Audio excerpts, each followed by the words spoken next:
only in plants. That's the first point. And plastids are the large cell organelles.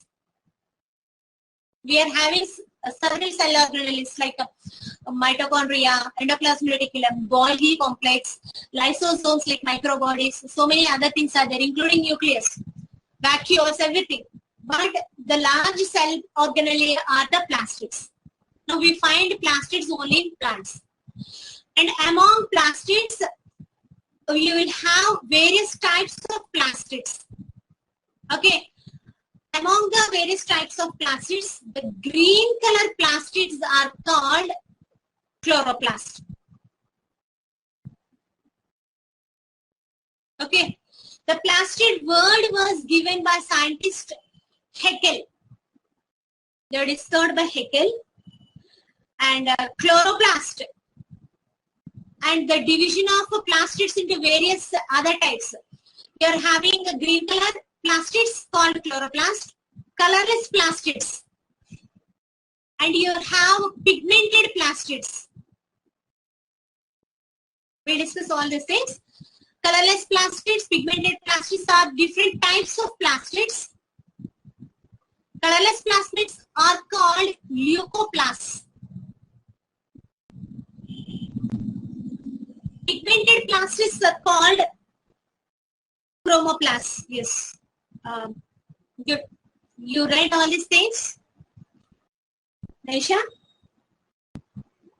Yes, ma'am. In school we have that. Yeah. Okay, fine. That's good. So these types, different types of plastids were given by scientist Schimfer. Okay? Schimfer classified plastids. Yeah, you do also have. Okay, nice. So here we are interested in chloroplast right now. We'll discuss in detail about the chloroplast. Among other plastids, we'll also discuss about the leucoplast and chromoplast also. So chromo always stands for pigment. Remember like that. Chromo is pigment, pigmented plastids. Then Schimfer is a scientist who gave various classification of plastids, the types of plastids. When you take the chloroplast structure, like mitochondria, the chloroplast will have outer membrane and inner membrane. Okay. The most interesting point in chloroplast is, along with outer membrane and inner membrane, we do have a third membrane. We won't find third membrane in any cell organelle except chloroplast. This third membrane is called thylakoid membrane. Thylakoid membrane. I'll explain the thylakoid, stroma, grana, putting them with functional aspect. So you won't get confused with the terms. No need to buy her. I'll correlate the terminology with function. That's why I'm explaining along with thylakoid membrane. See, when you take the outer membrane, there's the outer membrane, and there will be inner membrane, like this. In between, you are having intermembrane space. Between the outer membrane and inner membrane, you are having a space. Okay. Now, after the inner membrane, you are having a membrane, this one. I'm putting an arrow, see? Below the inner membrane, putting an arrow. That is thylakoid membrane. Now, when you take the thylakoid membrane itself folds into coin-like structures. Okay? The coin-like structures are called thylakoid. How the name thylakoid came? Because of the third membrane, the thylakoid membrane, it folds. Okay, it folds and forms a coin-like structure.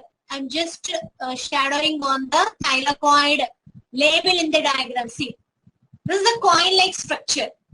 So it folds into coin called thylakoid. Now, the thylakoids, they are arranged. The arrangement of thylakoid I'm talking. The arrangement of thylakoid will be in the form of stacks. Stack means what? Group. Group one above the other. That's called stack. See here. This is one thylakoid. Below that you are having another thylakoid.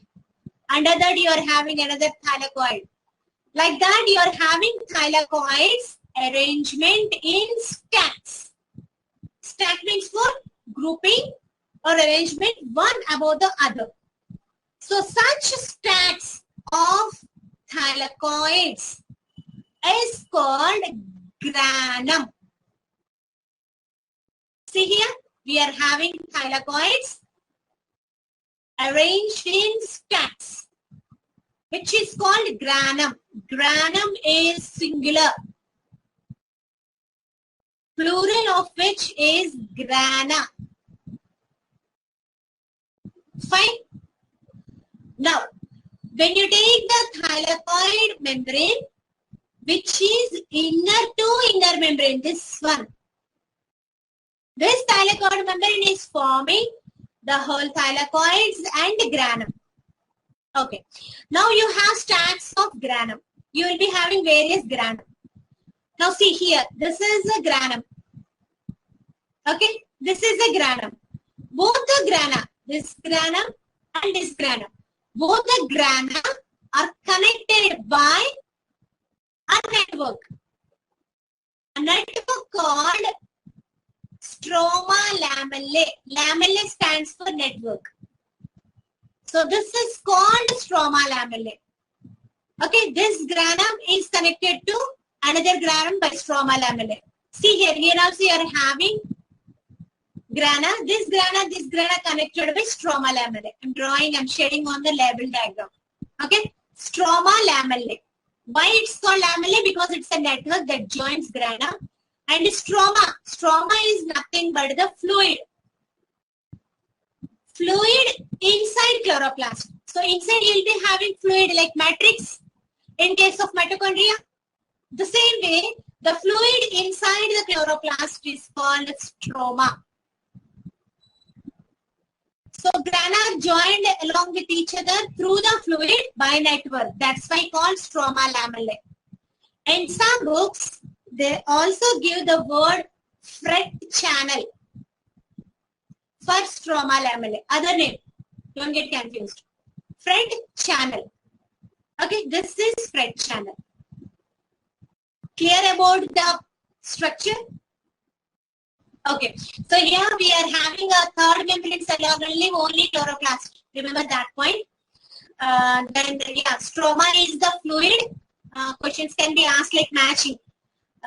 Matrix for mitochondria, stroma for chloroplast. Both are fluids which fills the cell organelle. Okay. Then granum singular, grana plural. You're having a thylakoid word, granum word. Ma'am. Yes. Over. What is stroma? Huh? Didn't get. Ma'am, what is stroma? Stroma is the fluid that fills the chloroplast, like the matrix in mitochondria. Are there in photosynthesis. Now, when you take photosynthesis, photosynthesis happens in two ways. You can say in two steps. The first one is light dependent.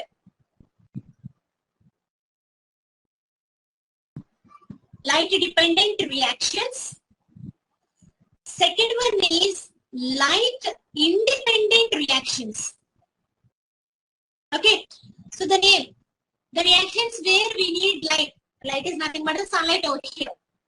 So that sunlight dependent reactions all happens in granum, in thylakoid. The first one. Whereas when you take the second one, the light independent reaction. The light independent reaction happens in stroma. Second one. Okay, second category reactions happens in stroma, and first category reactions happens in thylakoid and granum. Now, this statement definitely tells you that you will have chlorophyll, the pigment, the green pigment which carries photosynthesis. It is present only in granum or is present in only thylakoid. Clear? This is somewhat an in-depth question. Where you will find chlorophyll? Generally, we say chloroplast. No, not the whole chloroplast. You will find the chlorophyll only in granum and thylakoid. That's why they can take up the sunlight and follow the light-dependent reactions. Light-independent means they doesn't need light. It may happen in daytime or even at night time also. Such reactions happens in stroma, the fluid in the chloroplast. Okay, this is the basic point we have to understand. First one. Then when you take the light-dependent reaction, in light-dependent reaction, you will have some steps, and light-independent reactions, you will have some steps. I'll show in the next slide. Are you clear with this? The dependent reaction. So let us a bit small, but I already explained the terminology. So light-dependent reaction happens in thylakoids. So obviously these are the thylakoids and the granum. Anyway, you can say. Okay. Here you will find chlorophyll. Be clear with that point. You will find chlorophyll.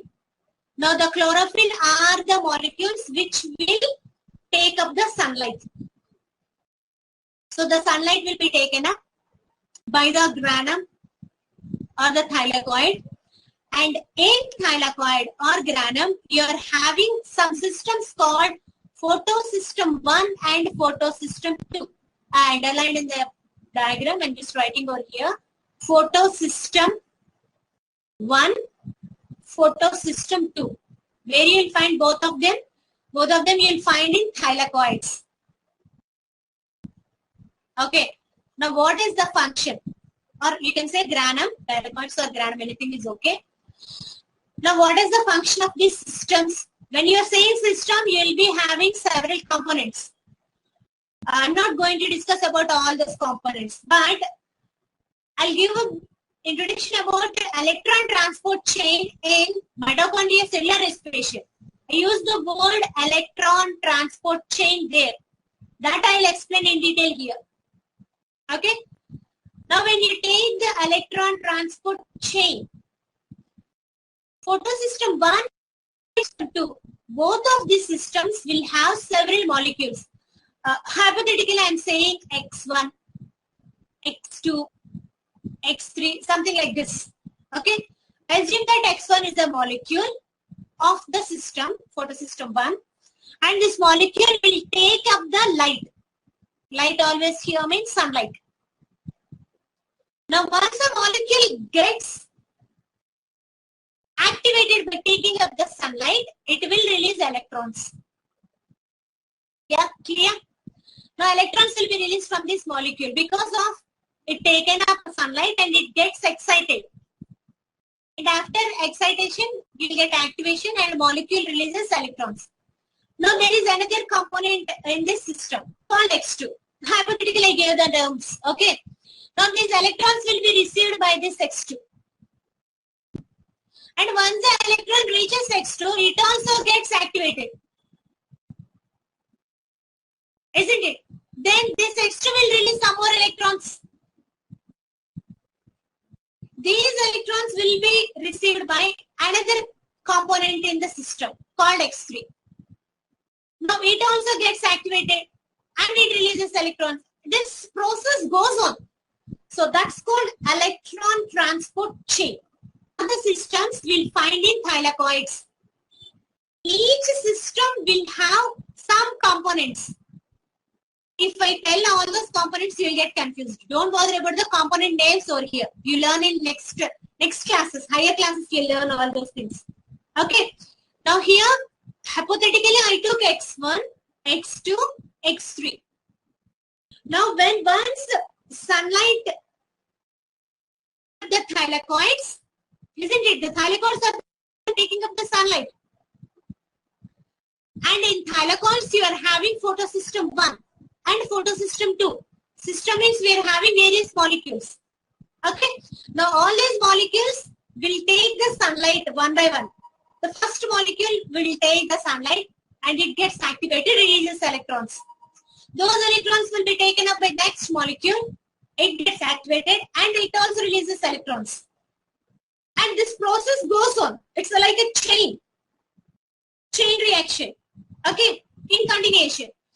In the chain reaction, what is happening? Electrons are getting transported. That's the concept.